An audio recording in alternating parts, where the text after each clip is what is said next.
दो तरह के रुपए चले हुए हैं, एक भारत सरकार का रुपया, एक रिजर्व बैंक का रुपया। यह तो पता होगा आपको कि यह भी नहीं पता? दो तरह के रुपए हैं इस देश में, एक भारत का और एक रिजर्व बैंक का, और रिजर्व बैंक भारत का नहीं है। यह भी कागज है अपने पास। तब आप भारत का रुपया कमाते हो या रिजर्व बैंक का? आप पैसा कौन सा सोचकर कमाते हो? अरे भारत के नागरिक हो तो भारत का रुपया कमाते हो ना। और जो कर्जा मिलता है वो कहां से मिलता है? बस, तो रिजर्व बैंक का पैसा भारत के रुपए से चुकता कर देना है कि मेरे भारत का रुपया तुम्हारे वाले इस रुपए के बराबर है।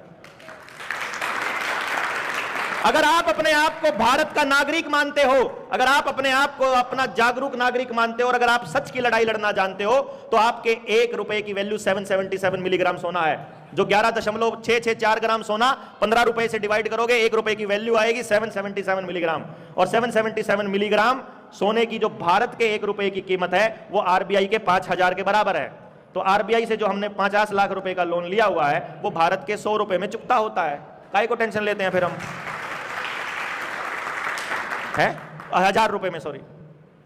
अब ये चुकता होगा कि नहीं होगा, इसकी टेस्टिंग हम ऑलरेडी कर चुके हैं भैया। किस किस ने आवेदन लगाया हुआ है अब तक, ये बताओ? इन लोगों ने आवेदन लगाया है। किस किस के आवेदन का बैंकों ने सही सही जवाब दिया है? दिया है क्या? क्या दिक्कत है भाई उनको देने में?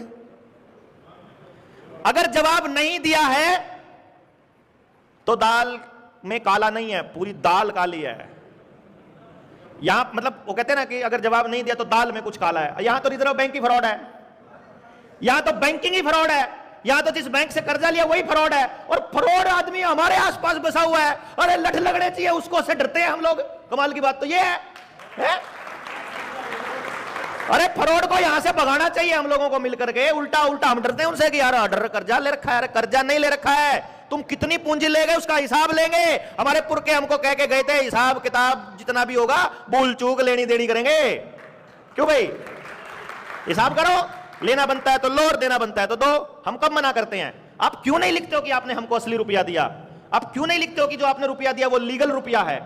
ये बात लिखने में बैंकों को क्या प्रॉब्लम है कि वो कह दें कि हमने लीगल मनी दिया?